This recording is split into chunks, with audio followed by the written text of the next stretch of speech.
Apartheid is exactly accurate. You know, this is an area that's occupied by two powers. They're now completely separated. The Palestinians can't even ride on the same roads that the Israelis have created or built in Palestinian territory.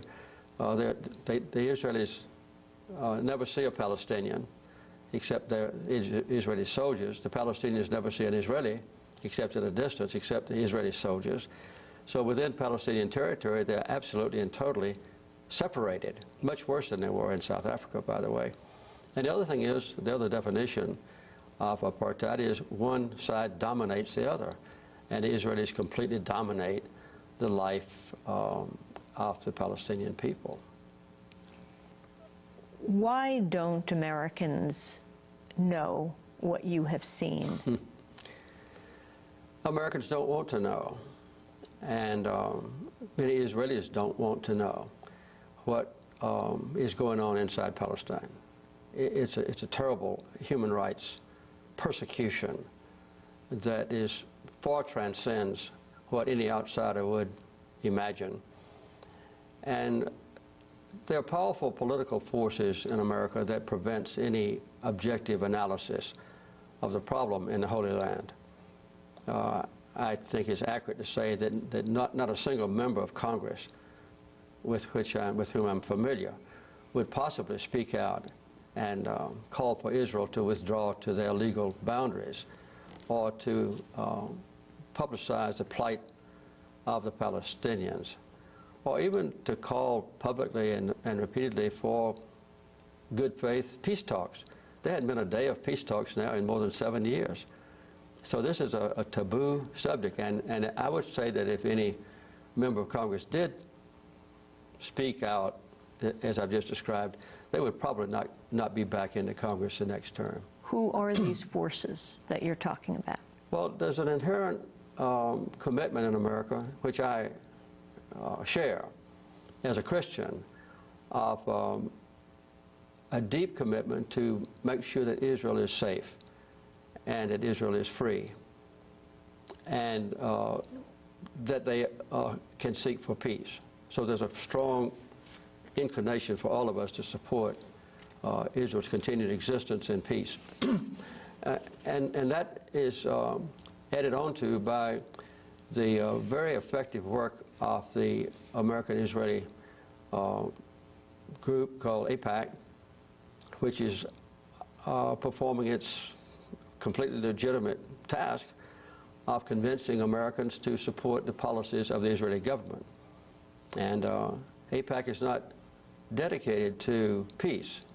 They're dedicated to inducing the maximum support in America, in the White House, in the Congress, and in the public media for whatever policies the Israeli government has at a particular time, and they're extremely effective. Do you agree with Walt and Mearsheimer, their new book, The Israel Lobby, about the power of AIPAC determining U.S. foreign policy? I have to say I haven't read the book. I've read stories about it.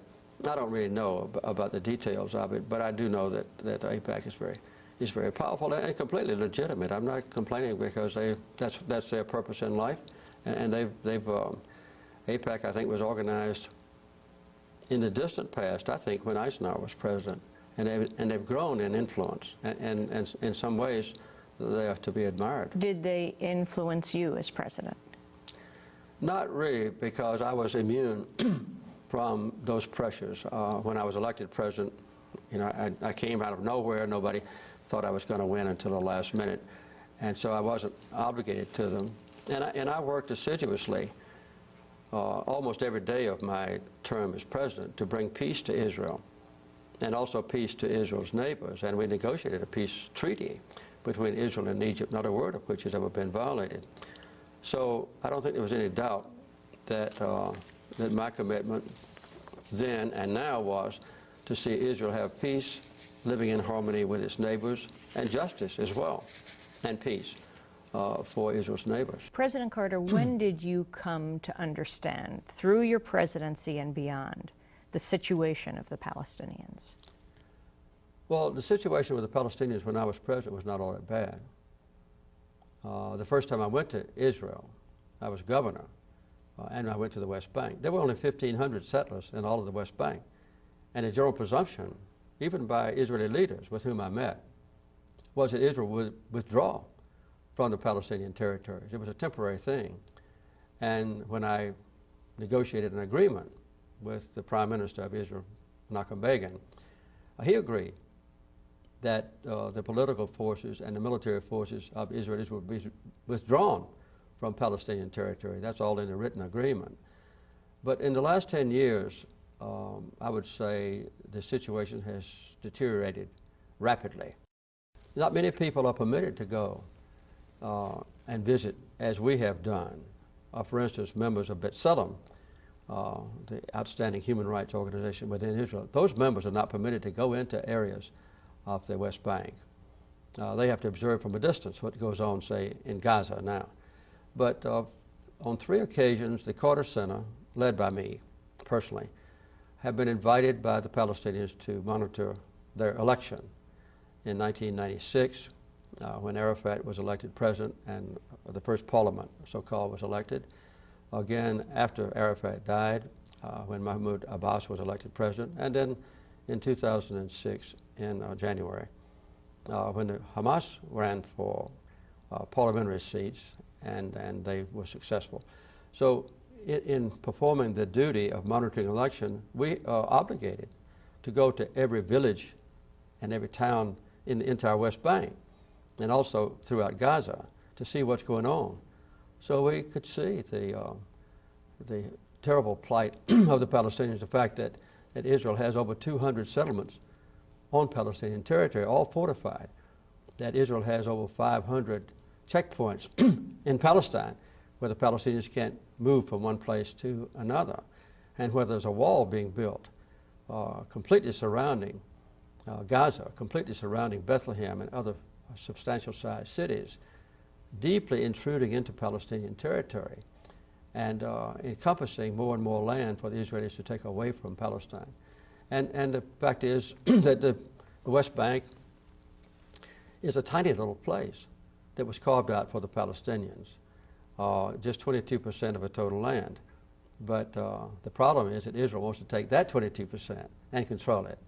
And major highways are built from one Israeli settlement to another and into Jerusalem, from which many on many of those highways the Palestinians can't even ride, or sometimes can't even cross the highways. So this is what's happening inside Palestine, perpetrated by the Israelis, and this is a major obstacle to having what I want and what most Israelis want, by an overwhelming majority, and that is peace. At this conference, you described the wall as worse than the Berlin Wall. Oh, it's much worse. The Berlin Wall was built by the communists on the communist side of the border between East and West Germany, as you know.